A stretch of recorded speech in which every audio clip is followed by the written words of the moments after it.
যে নারীর হায়া নাই সে নারী না, মনে রাখি। সরাসরি হাদিস, নবীজি বলছে নারী বলে কাকে, মহিলা কাকে বলে।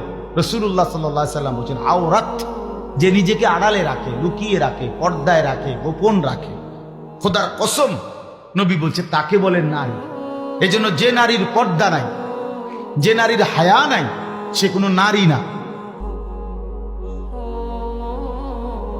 সে নারী না। হে না, পুরুষও না, এটা বেড়াইতো না, বেডিতো না, এটা একবার এটা হেবুড়ি কিতে হেবুড়ি কইব, ওটা আমার কি দরকার, বেডি ডাক্তার দেখ, বেডি কিতা কথা বুঝেন না। রাসূলুল্লাহ সাল্লাল্লাহু আলাইহি সাল্লাম বলছে বেপর্দা নারী, বেহায়া নারী, এটা কোনো কি না, নারী না। যা ইচ্ছা তাই হোক, কিন্তু এটা নারী না, নারী না।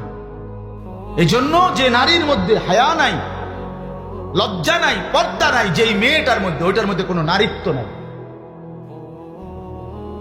যার ইজ্জতের কদর নাই, সতীত্বের কদর নাই, পর্দার কদর নাই, খোদার কসম ওই নারীর মধ্যে নারীত্ব বলতে, নারী বলতে যেই বিষয় সেটা নাই।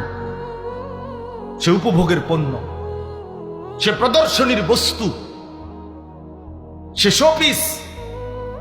মানুষ যেরকম আলমারির মধ্যে, শোকেসের মধ্যে কিছু মানুষের দেখার জন্য প্রদর্শনের মতো রাখে, এই নারী নিজেকে শোপিস বানায় নিছে, যে আমি পৃথিবীতে আসছি শুধু পর পুরুষ আমারে দেখবে।